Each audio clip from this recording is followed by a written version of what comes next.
Aujourd'hui, vous avez la possibilité de...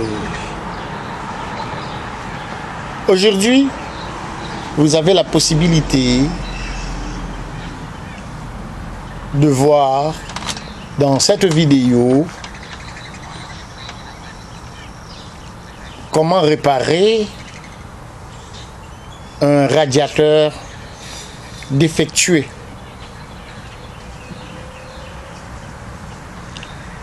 Un radiateur peut défectuer dans deux positions. Dans la partie aluminium et dans la partie en plastique. Voici la partie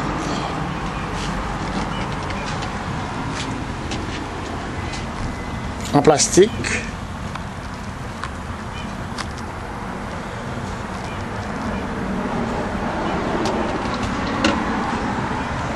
Ça, c'est la partie en plastique du radiateur. Tu vois? C'est la partie en plastique du radiateur.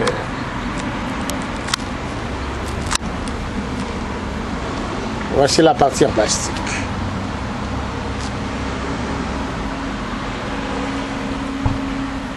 Ça commence d'un bout à l'autre.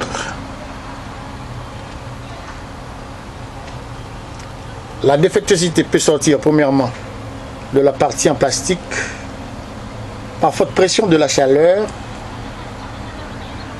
Ça peut écrever la couverture en plastique du radiateur.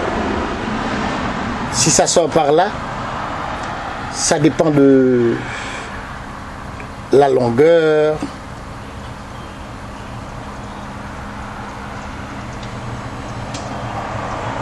de la défectuosité. Par exemple, si la défectuosité se fait d'une longueur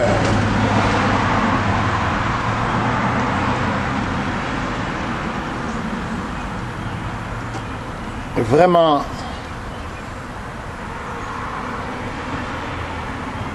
difficile à sceller, là on achète un autre radiateur.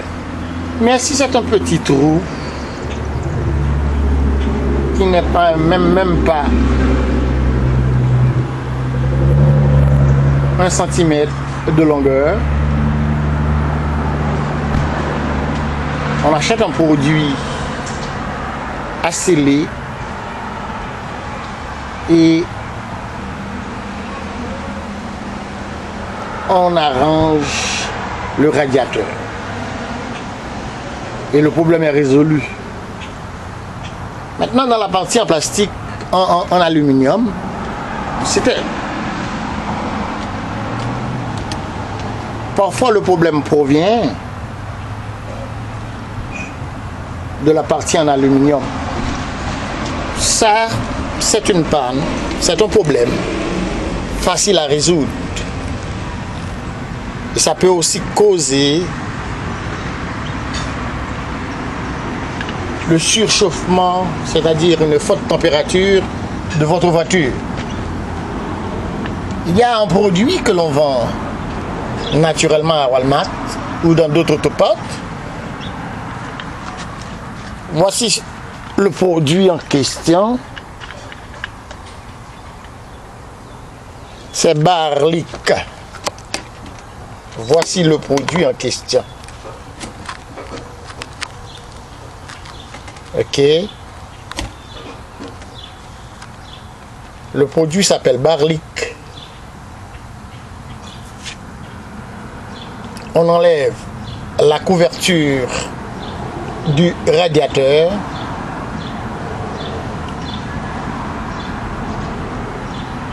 Après avoir ajouté du coulant. Et on met la moitié de la bouteille. On laisse courir la voiture à peu près 2 ou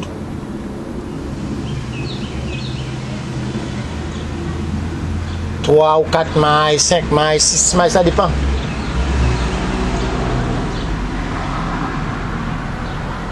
Pour voir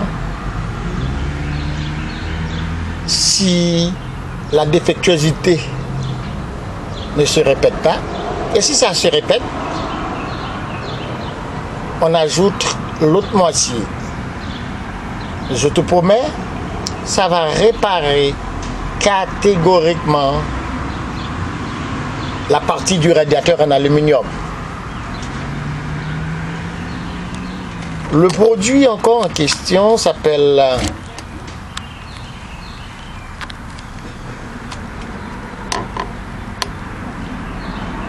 liquide aluminium, liquide aluminum, en français liquide aluminium, à utiliser pour le système refroidisseur. En anglais, on dit cooling system. Cela veut dire pour rafraîchir le système, pour rendre le système cooling à un degré acceptable. C'est pourquoi on appelle aussi ce produit Radiator and Heater Core. Cela veut dire pour les radiateurs qui causent le réchauffement, pour ne pas dire le surchauffement de votre voiture. Comme je vous avais bien dit, une voiture est surchauffée, c'est quand la température dépasse la normale.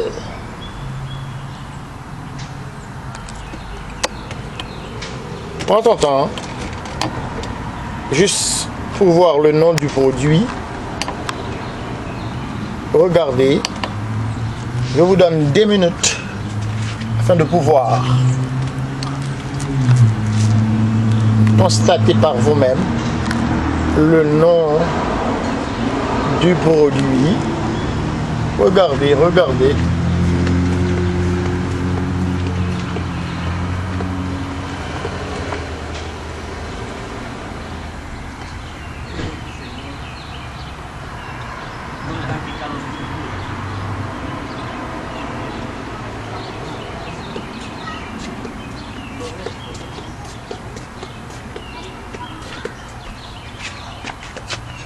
Tu vois, vous voyez Radiator et Heaters Core Staplik. Cela veut dire ça peut stopper un radiateur ou bien la partie chauffante ou bien la partie qui cause le réchauffement de votre voiture. Une fois qu'on achète ce produit, on le met dans le radiateur. Si le problème vient du radiateur, le problème est résolu. N'oublie pas, c'est radiateur et heater core. Radiator and heater core Staplik. Tu vois, c'est fait pour radiateur en aluminium, liquide aluminum. Le nom du produit c'est Barlik. Il y a différents types de liquide pour les radiateurs. Il y en a un autre.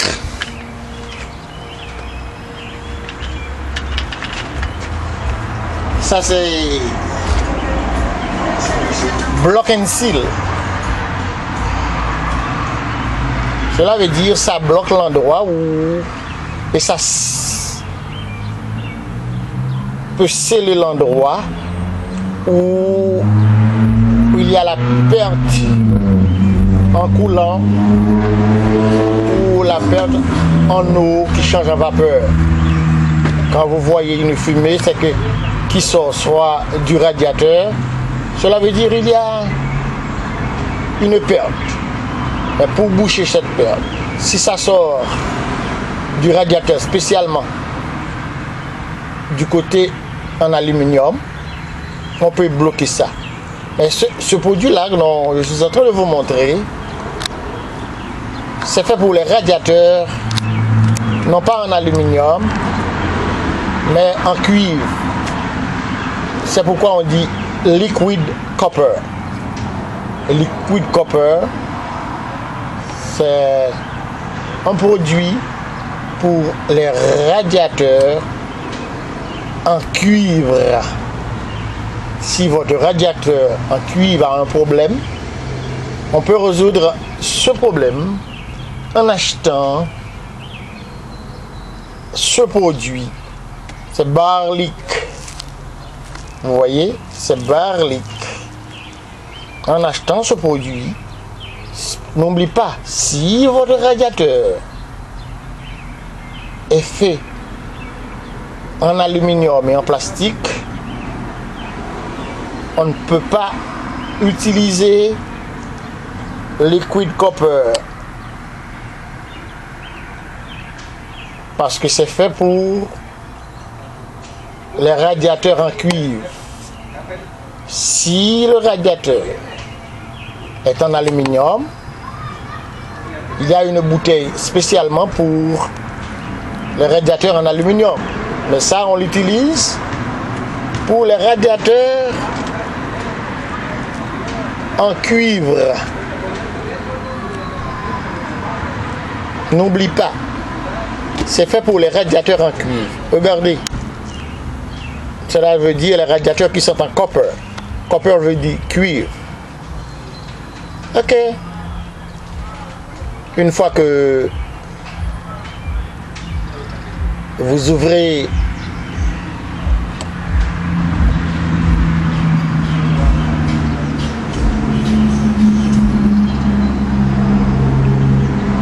le radiateur en question a une couverture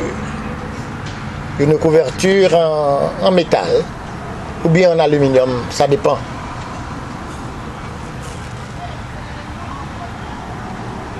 On enlève la couverture et on vide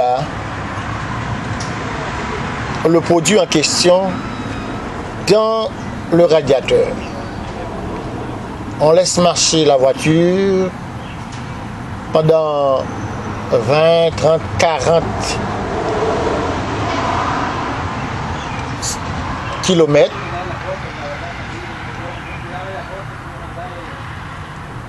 Je crois que si c'est pas assez, si l'overheat persiste,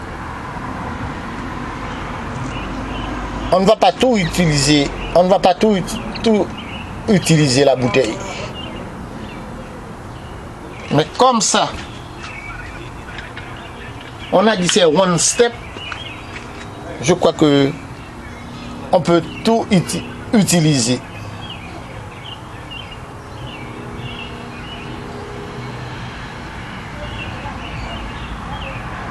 Ok. Il y a aussi un autre produit. Ça, c'est toujours la même marque.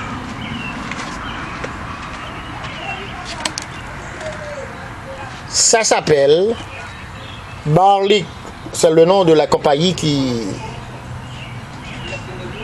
fabrique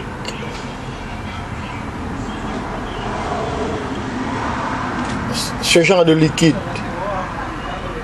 Ça, c'est Heavy Duty Staplic.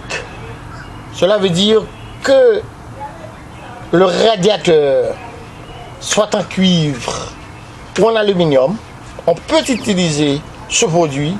Ça peut arrêter la manque à gagner, c'est-à-dire de l'eau qui s'échange en vapeur, en fumée, qui sort de votre voiture, ou bien de la partie coulante de votre voiture. On appelle la partie coulante, c'est la partie qui va directement, qui sort du radiateur et va directement dans le water pump qui tient le moteur à un niveau de réchauffement normal, non pas à un niveau de surchauffement. Tu sais que c'est une voiture, naturellement, ça se réchauffe.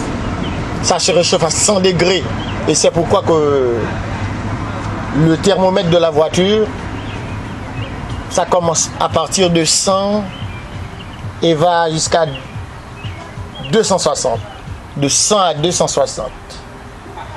Quand c'est 100, 120, 140, 150, 160, 200 à 210, l'aiguille du thermomètre doit rester en place. Si ça va plus haut, si ça laisse 210 pour aller à 230, 235, 240, c'est qu'il y a surchauffement.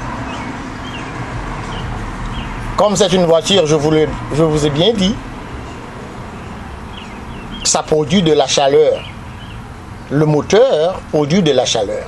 Mais le moteur a aussi besoin d'une température constante. Et c'est le radiateur, le roi de pompe, qui tient la température constante de la voiture. Si l'un de ces éléments dont je viens de vous citer a une défectuosité quelconque, la température de la voiture ne va pas rester à un niveau agréable ou bien à un niveau, et ça ne va pas sur. Si l'un de ces éléments dont je viens de vous citer ne fonctionne pas bien, soit il y a un leak, c'est-à-dire un trou, soit dans la partie en plastique, ou bien dans la partie aluminium, ou bien dans les tubes en caoutchouc, la température va laisser la barre de 210 pour aller à 220, 230, 240. Là, il y a surchauffement. Et si vous ne faites pas quelque chose, vous risquez de perdre votre voiture. C'est pourquoi, quand il y a un surchauffement dans votre voiture, il faut savoir la raison, le cas, pour quelle raison ma voiture est surchauffée. Et quand c'est surchauffé, si le surchauffement ou bien le réchauffement de votre voiture, ou bien le niveau tolérable de la température de votre voiture dépasse la normale, cela veut dire quand l'aiguille en question dépasse 210, 220 et ça commence à monter, il faut chercher une solution. Et si le problème, encore une fois, se trouve dans le radiateur, et on n'a pas d'autre chose à faire. Si c'est la partie en plastique, on peut résoudre le problème. Et si c'est la partie en aluminium, on utilise la liquide que je viens de vous montrer là. Et je dois vous rappeler aussi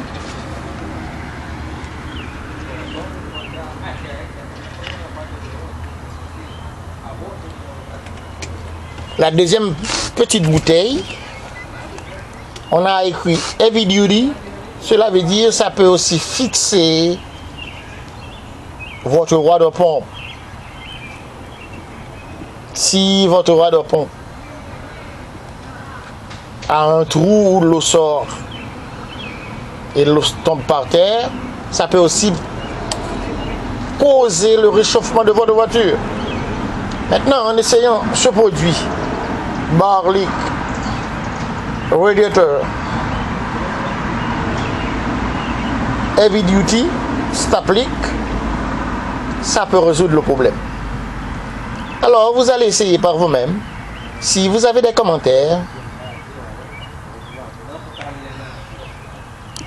veuillez les ajouter sur ma page.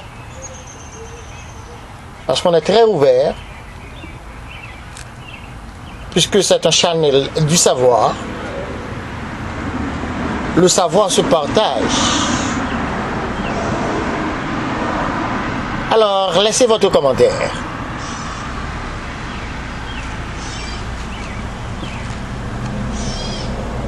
À la prochaine pour une autre vidéo.